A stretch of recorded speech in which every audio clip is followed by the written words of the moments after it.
topics and opinions expressed in the following show are solely those of the host and their guests and not those of W4CY Radio, its employees, or affiliates. We make no recommendations or endorsements for radio show programs, services, or products mentioned on air or on our web. No liability, explicit or implied, shall be extended to W4CY Radio or its employees or affiliates. Any questions or comments should be directed to those show hosts. Thank you for choosing W4CY Radio.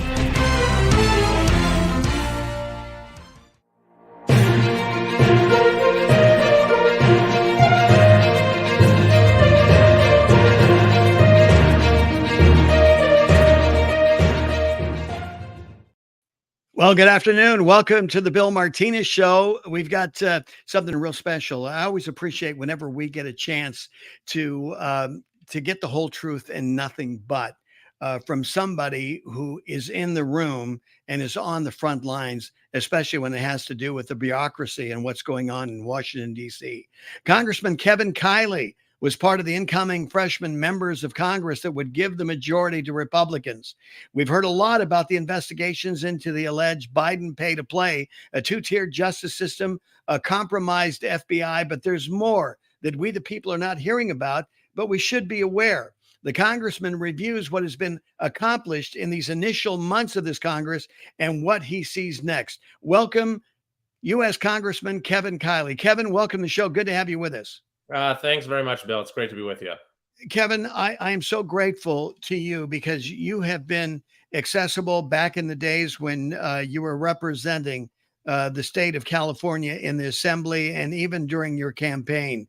I have just been so gratified and encouraged in getting to know you and appreciate your passion for the Constitution and the American dream.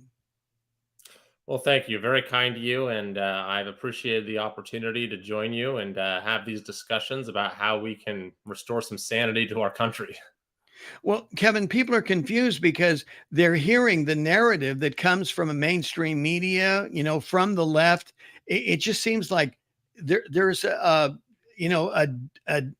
dual, multi-level scheme of what reality is. Because when I hear the Democrats talk, whatever it is, if it has to do with the southern border or if it's the Biden pay to play, here's all this evidence and they act like what evidence? And, so what is going on with the disconnect of being able to talk across the aisle? Because even back in the old days, of course, before you actually got into office, the left used to be able to talk to the right. They may not have agreed, but they seem to agree on what the end destination is. And right now there seems to be a clear divide on where, what the vision for this country is and what they want versus what Republicans want.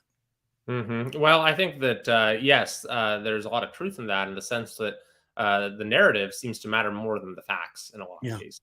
And you have, some who are using their positions of influence and power and their platforms to push a narrative.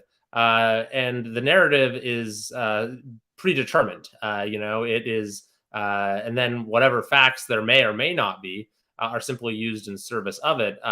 Whereas, when you look at the work that we're doing in the House in terms of the proper oversight function of Congress, the ongoing investigations on any number of fronts, we're taking the exact opposite approach, which is that we're looking for facts and we're letting the facts go where they lead, and not deciding where they're going to lead in advance. Mm-hmm. Well, Kevin, I get lots of investigative reporters who come on the show, Trevor Loudon for one, and he's made it clear that Congress is captured, especially on the Democratic side, with antithetical forces. In other words, they have abandoned their oath of office to defend and support the Constitution from all enemies, foreign and domestic. And that sounds pretty harsh and a pretty serious accusation. But Trevor Loudon has the facts that says that there are congressmen in Congress in your association there in the U.S. Representatives, over 100 representatives that are, for all intent and purposes, card-carrying socialists. So how does a socialist mindset and vision comport with our U.S. Constitution? Well, I do think it's true that in the House, in particular, the Democratic caucus has really veered much further to the left Hmm. than it ever has, and is much further to the left than even the Democrats in the Senate are. So you see examples of bills that we've passed in the House that got minimal, if any, support from the Democrats in the House, but then ended up getting overwhelming support from both parties in the Senate. And so Hmm. that's, the good news is that they're not the majority in the House. So Right. we have the ability to set the agenda. And I don't think they will be the majority, Hmm. given how out of step they are with, what Americans are looking for. And in particular, I think they're pushing policies that, as you say, veer very far from what this country is about, from its founding principles, and which Hmm. here in the present have taken us down a disastrous road when it comes to the economy, when it comes to immigration, when it comes to crime, and when it comes to a whole host of other areas. Exactly. Well, and as you say, and I understand, some people argue polling doesn't mean everything. I think it gives you an indication of where people stand. But this is where leadership comes in and where vision. If you believe that, the country is on the wrong track, which what we have right now, a majority of America believes we're on the wrong track. But if you believe that you have a better offering, well, traditionally we would do that through debate and a presentation of your policies, not by compelling people to do so because you've got banks to limit their ability to be able to have checking accounts if their program doesn't comport with a green energy agenda and on and on. I mean, it just seems to be, Kevin, that our government has become so weaponized that the idea of freedom and the American dream is a thing of the past if they have it their way. Well, I think that's there are a number of threats in that regard. Like you just alluded to one, central bank digital currency, which Exactly. they're trying to push that would give the government this chilling and unprecedented control over Americans. Where if you don't toe the line of the government's ideological program, then suddenly you're going to have your legs cut out from under you. You're going to lose your ability to engage in transactions. You're going to have your assets frozen. I mean, it's no wonder that the CCP in China is so excited about this technology and is already Mhm. trying to develop it. So I've actually sponsored legislation in the House to prevent the Fed from issuing a central bank digital currency. And I think you're also correct that this is one particular example, but it is a symptom of a broader, trend of increasing government control. And Right. we saw that, of course, during the COVID shutdowns reach heights we never would have imagined happening in this country. And I think it's so important that those of us who are committed to fighting for the founding principles that this country has been about fight harder than ever right now, so that we don't normalize the heightened levels of government control that took hold over the last few years. Kevin, with all the indictments that have been coming down against Donald Trump, the frustration for everyday Americans that I speak with is that here we've spent so much money on January 6th investigations, but the big elephant in the room that people keep stepping over and ignoring is that you got 62% of the country, they still don't believe in the results of 2020. And I'll tell you, this is one of the rare shows that you can come on and we can have a conversation about it. There's so many other places that I go to that I'm invited on. And it's interesting, they'll ask about the voting, the question of voting and the results, but they don't want to hear the answer. And I'm saying, people say, well, don't you believe in the results of 2020? I say, honestly, it's not a matter of believing. I don't know. And the fact is, an everyday citizen, along with, millions of other Americans, they don't know for sure. And that's pathetic when you consider, all that's involved here, not only for 340 million Americans, but the world that looks to America as an example and as that shining hill, that shining light on a hill, Kevin. Well, yes, and I think that what you're alluding to is we have a a governing class in this country, which in collusion with big tech and others in the media, has taken it upon itself to define the boundaries of acceptable political discourse and to simply rule certain topics as altogether forbidden and worthy of censorship if someone has the audacity to utter them. Which, of course, nothing could be more antithetical to the idea of freedom of speech that is the core of our First Amendment and indeed sort of undergirds our entire Republican form of government. And so I've tried in my role in the House to, in every way I can, try to push back against this tendency to criminalize speech, to censor speech, to make it so only some topics are allowed in the public sphere. For example, we have a bill on co-sponsoring with Jim Jordan that says that if you are someone in government and you order, let's say, a post on social media to be censored, then you'll be subjected to fines and other penalties for doing so.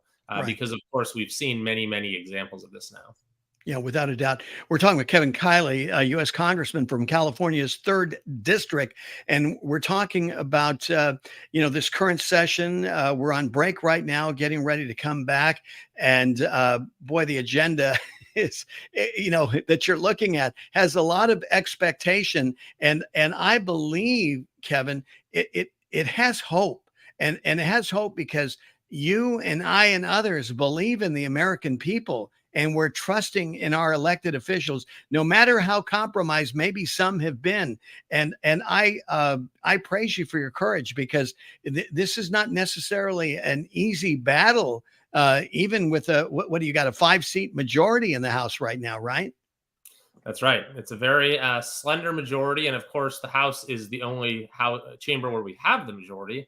We have divided government where the Dems control the Senate and the White House. And so that, creates a very delicate balance and a fairly slender window of opportunity for getting the country back on the right course and preventing further damage. But I think that so far we've managed to sort of maximize that opportunity in a way that really has at least stopped us from going even further down the road that this administration was taking us in its first 2 years. Yeah, you definitely hit the brakes. There's no doubt about it. I only wish that the previous Congress, Kevin, and you probably look at it as well, is they didn't accept, Nancy Pelosi's budget, because I know that you're tripping over some of that, the lingering budget constraints that were established from the previous Congress, which, ironically, the Democrats didn't allow the Republicans to do that, but yet the Republicans, for some reason, somehow thinking they're going to be nice guys, empowered Nancy Pelosi and allowed their budget to carry over. Is that fair? Well, what Pelosi did, and the Congress of the last couple of years, is they escalated spending to simply unprecedented levels. They went on a multi-trillion-dollar spending spree. Which was something that actually even Barack Obama's top economic advisor said was a bad idea because it would trigger an inflation crisis, which of course it did. And the thing about inflation is it's, even if you bring inflation levels down, it doesn't really reverse the damage that was done. So they did this damage that's now baked in to our economy. And what's more is they sort of created this much higher baseline for federal spending. And once you create that higher baseline, it's really hard to yank it down. So we're doing the best we can. And in fact, we have lowered the baseline somewhat from last year, which really has never happened, where you spend less one year than you did the year before. But we certainly have a long way to go to get to return to some sense of reasonable spending levels. And it's because of the way that Pelosi governed over the last couple of years. Well, yeah, the tradition has been we'll spend money and figure out how to pay for it later. But at least with Donald Trump as a businessman psyche and mentality, understood that GDP was king. If we could increase the GDP, then we can start to buy down some of this debt. At least there was some consideration for it. But we've got to find a way, Kevin, at least in my humble opinion, to get all the cylinders working, because we have the manpower, we've got the creativity, we've got I believe, the industry, and the American people, the work ethic of the American people to increase the GDP, which is controversial as far as Barack Obama is concerned, because he felt, and you talk about being baked in the cake, that America would be forever mired somewhere around less than 2% GDP. And I've always felt that if we could get everybody on the same page, we could realize, as Trump talked about, maybe a 4 to 5% GDP possibly, but we can't do it if you're going to kill the energy sector like what Biden did on his first day of office. That's a great point. They have this mentality where, well, the size of the pie is fixed and we just need to extract more, a larger and larger share of that pie to go to the government, to go to government programs.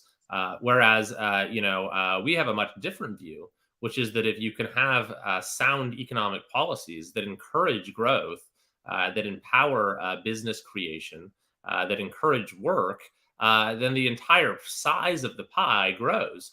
Yes. You have a larger economy, and then you don't need to raise taxes. You actually will be able to raise revenue to pay down the debt, simply because keeping the share of the pie that goes to the government the same, or even making it lower, might result in a net increase in revenue, just because there's a larger amount of total economic value.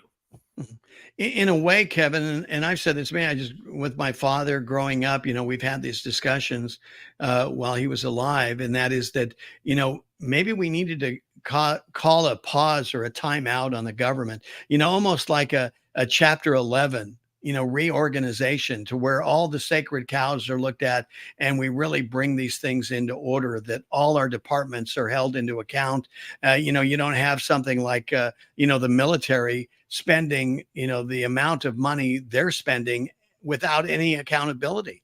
I mean, that's unacceptable. I mean, that's the people's money. There is a fiduciary responsibility. But for some reason, the bureaucracy and the elites believe that somehow they're above that. And that's not the way to run a government, is it? Not at all. I mean, we have been spending, there is so much waste, fraud, and abuse in the federal budget. It is absolutely unbelievable. So what we really need to do is go with a fine-tooth comb through every department and every agency and look at, okay, what are they actually supposed to be doing? And things that they're not supposed to be doing, we need to make sure they stop doing them and stop spending money on them.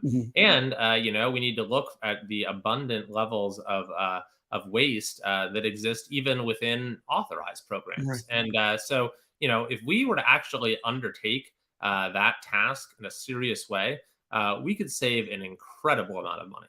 Exactly. Well, even Donald Trump did an analysis. What we had 17 agencies that had overlapping programs. Left wasn't talking to the right. And, like you said, just the built-in waste right there alone. The other thing that I have been yelling and screaming for years, Kevin, is that, when we get to the end of the fiscal year, that's when you get an emptying of all the budgets. Everybody's got to spend their money. And that's when you get these stupid spending things, because they have to empty their budgets. And I say stupid things when they start, buying a box of Ticonderoga #2, pencils, for $1 million, because they just got to empty their budget, because if it's not empty, then they don't get that back. God forbid they would leave it there so it would, go forward into the next fiscal year and help the taxpayer. And that, and that kind of irresponsible spending is frustrating, especially where we are right now at $32 trillion in debt.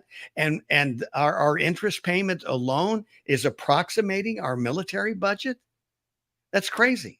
Well, that's right. Exactly. The incentives are all wrong. What you want to do is incentivize savings, but instead, the incentive is often, as exactly as you said, you need to spend all of the money. Otherwise, you might not be able to ask for more in the next year's budget. And as far as the interest payments go, that too is correct, and alarmingly so.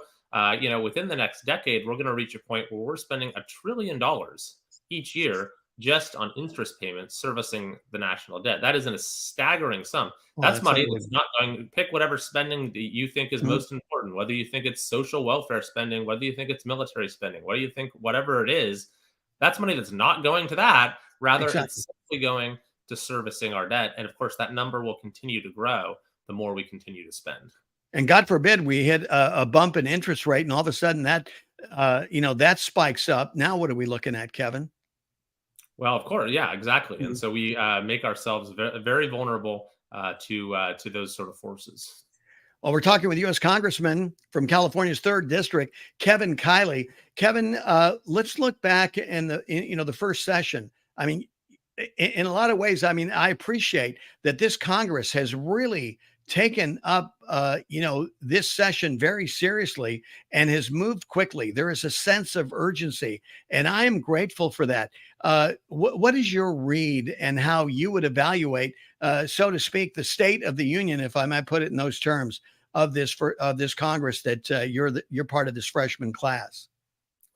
Well, I think the state of the union is we are headed in the wrong direction, but we at least have, reined in the administration so that we're not heading as rapidly in the wrong direction as we were. In other words, we've managed to put the brakes on the truly radical policies that caused us to have, this economy that almost every American says they're dissatisfied with, that caused Right. us to have a record-shattering number of illegal border crossings at the southern border that have caused, crime to reach alarming levels in many parts of this country. And of course, that have caused spending to go absolutely out of control. So we came into office and have put the brakes on all of that. We've restored a sense of accountability. We're actually conducting meaningful oversight of the executive branch, which is something that the Pelosi Congress absolutely refused to do. We're Mhm. restoring a sense of how the legislative process is supposed to work. We reopened the Capitol to the US public. We ended proxy voting. So people aren't just voting from the beach or the golf course. They actually have Right. to show up and do their job. We're restoring regular order so that individual spending bills will be voted on individually and considered on their merits, as opposed to having multi-trillion-dollar omnibus bills rammed through at the end of the year. So I think we've gone a long way Mhm. towards the course correction that we so desperately need. But I think it's also true that, it's only been 7 months. We've got a long way to go. Well, you had a mess to clean up that you inherited, no doubt. And Leader McCarthy, I mean, I've got to give him credit, and I would encourage him, just from me to you to him, is that he would somehow be able to unify the Republican Party and the representatives in such a way to where they stay focused, they stay on point as to the priorities, so that what we're hearing out of Washington is consistent. I think that's something that they could possibly learn from the Democrats, right or wrong. I mean, they stay on the same talking point. Republicans have a tendency to, go off the reservation at times, and I think that kind of defeats what we're trying to accomplish here. That's just in my humble opinion, Kevin. What are your thoughts?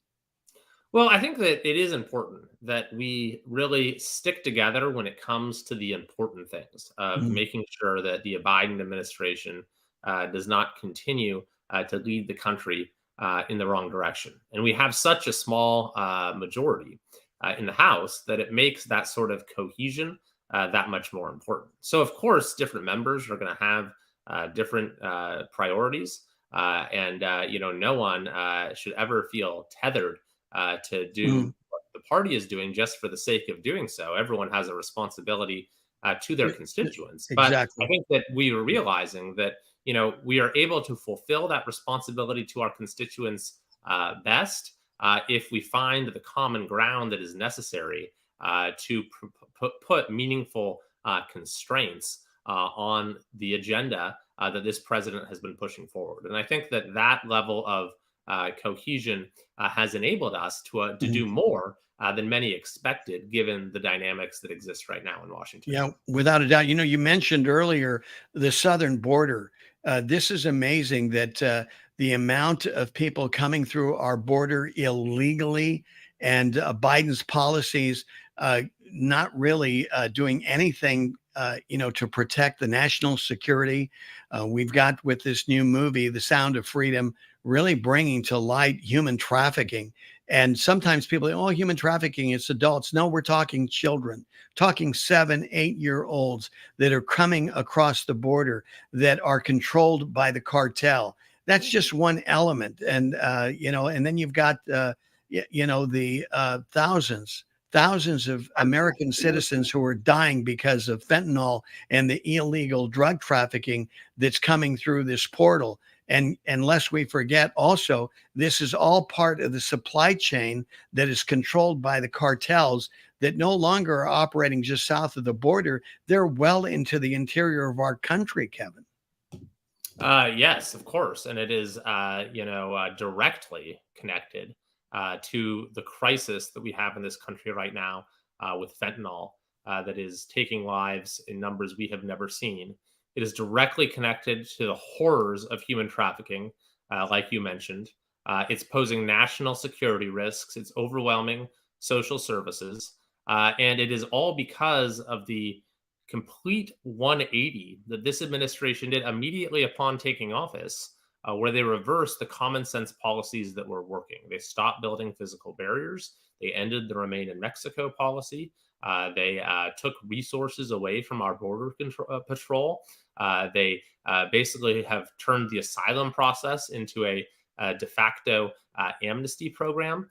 So it's just been one thing after another.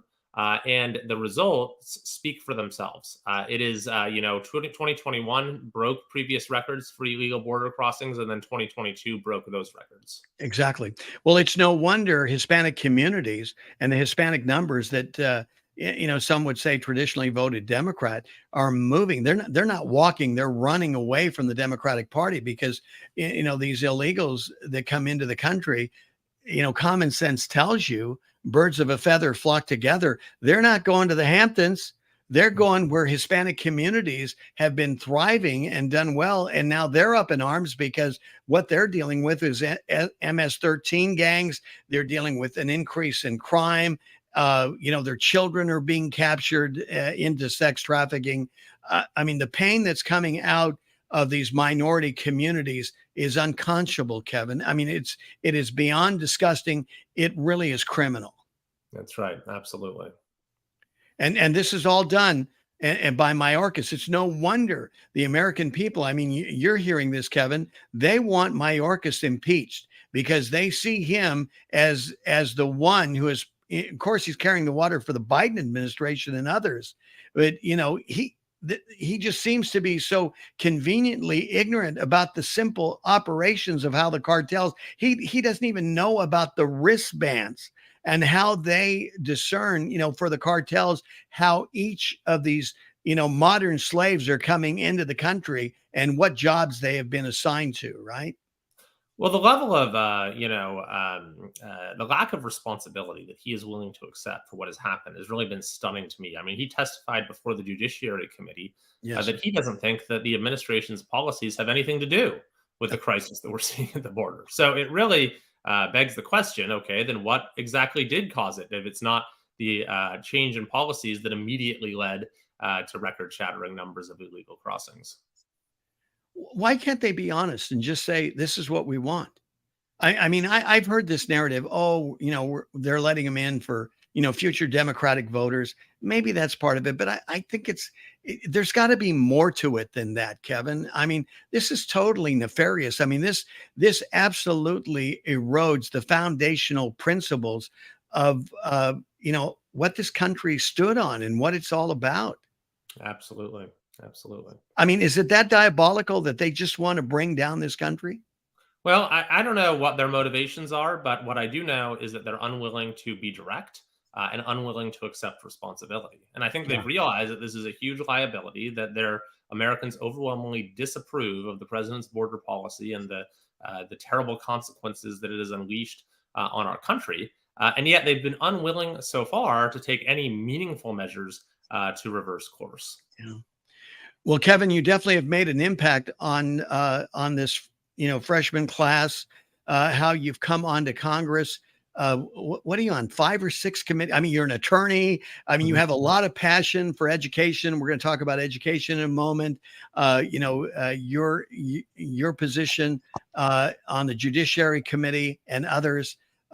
Man, I mean, did you volunteer, or they just said, "Hey, we got a sharp guy here that knows what he's doing. We're going to get him on every committee we can get him on"? Well, I was very fortunate that I was able to get onto the committees that I really wanted to get on. I mean, I knew the judiciary was going to be the center of the action as far as holding this administration accountable.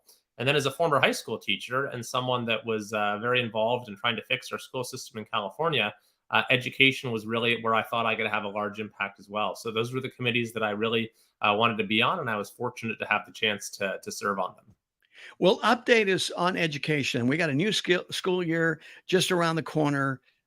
We've got parents that have been up in arms about critical race theory, what's happening in public education, daughters being raped in unisex bathrooms because schools have deemed it okay if somebody is fluid with their sexuality and can go ahead and violate our children, and the kind of curriculum and pornography that's been thrust upon our kids, not to mention all the gender the gender agenda and transformation, and somehow these public schools thinking that they have a right. They have first right over our children, and that parents are no longer in that preeminent position. Yeah, and we passed the Parents' Bill of Rights in the House, which is aiming to get at this issue because we do have some truly alarming things going on in our schools. And certainly during the COVID shutdowns, we saw parents being disempowered like never before. And so disempowered and arrested.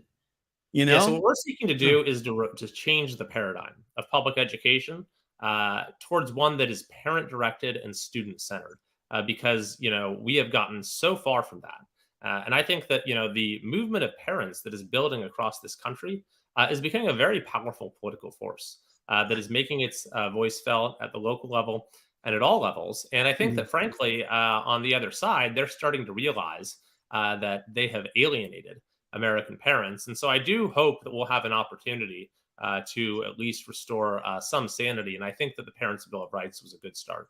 Well, and parents will say, well, wait a minute, how is this enforced? But, I think you bring up a good point here that people need to get their brains around, is that legislation is only part of it. This is a government of and by and for we the people, which means we the people need to activate. And so we need to be vigilant and stand on our constitutional rights and to help follow through and partner with this legislation, because the left has proven time and again, Kevin, they don't care about breaking the law. They don't care about the Constitution. And so if we don't and are not prepared to meet them in the same force, we're going to get run over, aren't we?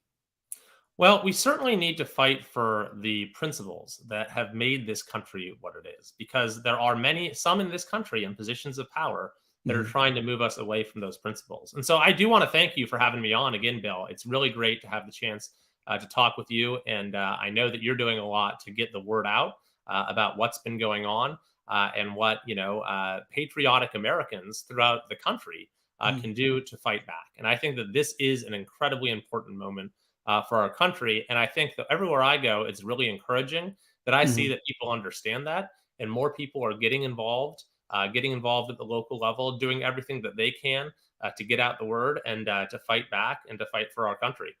So thank you for what you do. And I really look forward to the chance to join you again at some point in the future.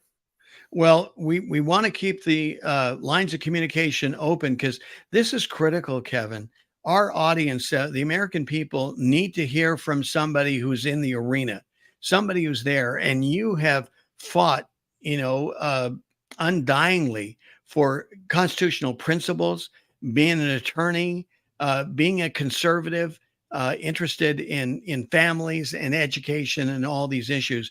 Now, are you limited on time here? Is that what I'm hearing? Because I want to respect your time, because I know that, this show normally runs about 50 minutes, and we've got another maybe another 14, 15 minutes to go Oh if you gosh, have I it. would love to stay with you. Unfortunately, I am late for my next engagement here, but Right. I appreciate the chance to be on and look forward to joining you again sometime soon. Okay, we will definitely do that, Kevin Kiley. Thank you for being with us.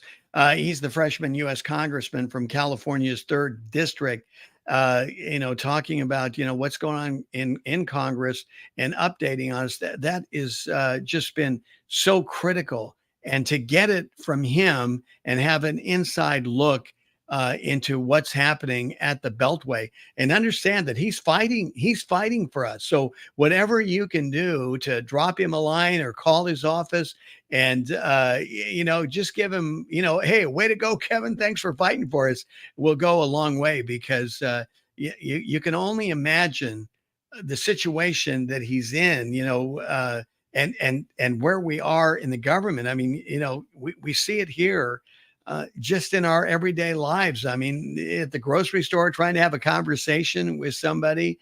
Even the other day, I made a mistake. Usually I try to listen to people first, but I just happened to make a comment about the indictments on Donald Trump, and a person that I thought was, conservative. And it wasn't like I was maligning anything. I just said, wow, what do you think about these indictments? And oh my goodness, they were very animated in spouting their position that they really believe that, Trump deserved it and that he's guilty. And they'll go, whoa, okay. So, when you get in those kind of situations, you're like in a bucket of gum, and you just kind of let it go. And it just kind of reminds me of what is becoming my favorite allegory. I don't know if I told you the story or not yet, but there was a story about a donkey and it was a donkey and a tiger. That's what it was. And they were in an argument over the color of grass. The donkey insisted the grass was blue. He's just upset, very animated, just kind of like some of the conversations we can have, right? Oh, the grass is blue. The grass is blue. And of course, the tiger goes, what are you thinking? You knucklehead. It's obviously green. It's not blue. And they go on and on. And so finally they said, okay, let's just settle this once and for all. We're going to the lion. We're going to talk to the lion and get his judgment on this. Okay. So they go to the animal Supreme Court headed by the lion, and they present their case. And the donkey says the grass is blue. And the tiger looks at the lion like, you see what I'm dealing with? This knucklehead, he thinks it's blue. Everybody knows it's green. So anyway, the lion renders his judgment, and he says the grass is blue. And the donkey runs off, kicking his heels. He's all excited. He's right. He's been proven right by the high magistrate, the lion himself. And meanwhile, the tiger is dumbfounded, going, "What the heck just happened?" And the judgment against the tiger was that his sentence was 5 years of silence. For 5 years, he couldn't say anything.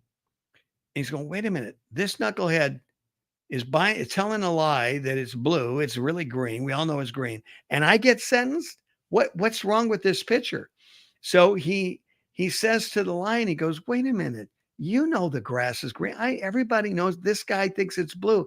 And the lion says, of course the grass is green. He says, okay, so why am I being punished? I was right. The grass is green. He says, you're getting punished, first of all, because you spent so much time arguing with this knucklehead to begin with. You know it's green. Why are you arguing whether it's green or blue? What a waste of time. And as if that's not enough, you bring the case to me and you want to waste my time over this stupid argument. So you get 5 years of silence. And I thought that allegory is so pertinent for where we are today in today's America. We argue over so many things that it's like, why are we arguing? It's like, okay, you want the grass to be, okay, it's blue. We'll pretend it's blue. I'm not going to argue with you. And, whatever it is, especially with the body politics, it's just insane. And, when it comes to Trump and all the indictments, it's clear. There's no doubt. There's political prosecution and persecution that's taking place. The Democrats are attacking. These are 4 Democratic operatives who have come after the number one candidate. This guy's got the highest rating, highest polling numbers right now. And they're going after him to kneecap him so that they can not only suppress the vote, but they want to control who we can vote for. And so here they are leveling all these indictments, which is unheard of. This is unprecedented, what they're doing and how they are truly interfering with the people's right to vote who they want to be president. It's not about let's argue and debate on the merits and talk about the things like we were talking with Congressman Kevin Kiley. That's irrelevant. No, I'm going to force you. I'm going to, because this is what the Democrats do, sadly. And I say Democrats as a broad brush, it's not all Democrats, but it is the leadership of the Democratic Party. They want to determine an outcome. They want to have full control of it. And they cannot trust the American people to quote unquote make the right decision, because the American people are part of those basket of deplorables. Remember that Hillary Clinton referred to, like, we don't know what we're talking about. We don't know better. That Nancy Pelosi said, thank God for these brilliant attorneys that led the impeachment against Donald Trump. And they did such a great job that they didn't prove anything, that was really, had any basis to impeach the president. It was just they decided to attack him and, impeach him over a phone call, questioning what Joe Biden said and did. And we know even more so what he did. And we even had, the fundamental understanding of what he did in Ukraine. But no, on a phone call, because President Trump asked President Zelensky at the time, to said, look, it seems a little fishy. Seems like there's some corruption. Can you check into it for me? That's all. He didn't withhold anything. He didn't say, hey, if you don't do this, I'm going to hold back all this armament and all this ammunition, which the Biden-Obama administration had done routinely to Ukraine until he became president. Remember, they held back things that the Ukrainians needed in order to defend themselves against the Russians. But no, here it is. Donald Trump is the one that's being targeted. And as he says, and appropriately so, it's not just him, it's us. Because if they're getting him for thinking that there was something wrong with the 2020 election, look at polling says 62%, majority of Americans believe something was wrong. Okay. And what further exacerbates the problem is we got these policies and all these things that are injuring the American people on top of it. So it makes us feel all the more uncomfortable and question all the more the legitimacy of this presidency under Joe Biden. It should not be that way. This is not the America that we would want to pass on to the next generations, that our kids and our grandkids will look back on and think, gosh, Grandpa, what the heck were you guys thinking? Well, these are challenging times, no doubt. But I believe, and my hope is in the American people, the cumulative intelligence of the American people. And I would say at large, don't let them shut you up. Don't let them censor you. I mean, this whole idea, even, to be honest with you, with this particular platform that we're on, I dance a razor's edge in some cases and some things that we can talk about at the risk of being censored. And I think it's a matter of time, believe it or not, that even things that I'm sharing with you right now could be censored. Because if they can censor you for thinking that something's wrong and you just think, that's where it all begins. That's what makes us better, is a thought, an idea comes about and says, wait a minute, there's something here. Maybe we can do it better. But if it happens to be the wrong thought, those that are in control, they want to punish you. Because how dare you have the wrong thought, the thought that doesn't comport with their collective mindset? That's not the American way. It dumbs us down. It makes us less intelligent.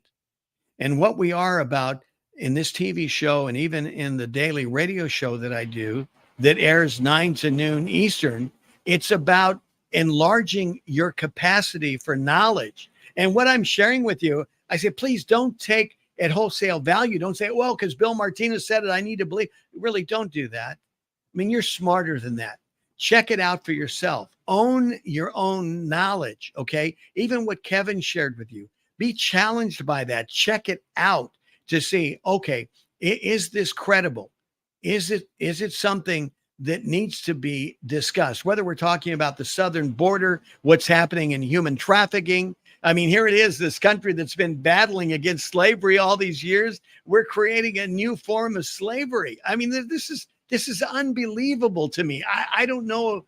I don't know about you, but this just blows me away. But this is why, again, the hope of America is its people. 340 million people for the most part. Now, I get it. There's some people who are donkeys out there that want to tell you the grass is blue. Okay, fine. Leave them alone. Let them pretend. Let them live in their bluegrass world. That's okay. But for the rest of us, we have a country to save. We have a country to turn over to the next generation, hopefully that's better than the way we found it. And yes, we're off track, but I haven't lost hope. I really believe that we can right the ship here. But we need to come together, not under a political party, because if you're hearing, a Republican call or a Democratic call, and it's not that at all. It's about America. It's about the red, white, and blue. It's about our flag. It's what unites us, those first principles that we all agree on. That's what we need to come together. That's why I was talking, to Kevin about is that, even from a standpoint of the political party, they need to unite. They need to be singing from the same choir book, as we used to say in church, right? The same verse. That's what they need to do. I understand everybody has their own opinion. They have their constituency to support, but there should be a basket of key principles, core principles that they must adhere to, that those talking points need to be consistent. And if it is, then the American people will begin to realize, hey, they're serious about it, and the message will get through. Because the fact of the matter is the counter measures and message from the mainstream media and social media is being poured out there. And what are the people to believe? I mean, are you supposed to believe in Bidenomics and think, oh, it's wonderful and it's working? Really? When they know that, even though Biden may call it their lying eyes, their eyes are telling them the truth. It's more expensive when they go to shop for everyday groceries or, go and put fuel in their gas tanks. This is sadly the America that we live in today. So we have a choice in much the same way that Germany had a choice in the early days of Adolf Hitler and what the Nazis did to that country. I mean, amazing when you think back. I mean, here it is. Germany was very religious. They were a religious country, and they were taken over by 10%. 10% was all it did. And it took over that country. It's amazing. So don't think it can't happen here. In fact, we're seeing the tentacles. We're seeing what's happening in this country right now. It's not a lie, ladies and gentlemen. You need to see it for what it is. The pressures, like we were talking with Kevin Kiley, the pressures of socialism, even though President Trump said socialism will never come to America. Well, guess what? It was already been here, and it's well entrenched. And, this counters everything, the free markets. It counters the original principles. I say the founding principles, those first principles that we must return to. It counters that. And this is where the war is, ladies and gentlemen. But again, my faith is in the cumulative intelligence and desire of the American people to want the right thing for themselves and for their family and this country. But it starts one person at a time. One person at a time to decide, no, it doesn't have to be this way. We're seeing it for what it is. We're seeing how these policies are injurious, how giving up our energy independence, how costly has that been? That opened the door to all this inflation. It opened the door to, the desperate and lies that were purported and were poured out on the American people. And the bottom line, if the truth be known, one of the reasons why they ravaged our treasury is because there were political debts that were owed. That's what happened. I mean, think about it. Common sense will tell you when Hillary Clinton lost, see, they had big donors, they had big plans. Everything was all set to happen with Hillary Clinton as the president of the United States, and Donald Trump came in. Well, guess what? All those people that funded her campaign are saying, hey, you better pay up. You owe us. So all that's happened since Joe Biden took office, a big part of that was to pay back all these people, all these donors that supported the Democratic cause all these years. That's the reality. And of course, the other reality is what we know and what we experience with our wallets and our eyes every day. Your eyes are not lying to you. You're seeing the truth, the ugly and scary truth that's having an effect on our kids, whether it's at school, an open border, our national security compromised on so many levels. Sadly, this is the America that we live in, and that's the whole truth. I want to thank our guest, Kevin Kiley, the U.S. Congressman from the 3rd District of California, being with us. And I want to thank you for sharing a part of your day with us, to be a part of this mighty Martinez movement to return to God, because I believe that's what this country needs to do if we're going to right the ship and truly get this country back on track. May God bless you and keep you, and may his face shine upon you, and may he be gracious unto you and give you peace. Thank you so much for being with us. Have a great day.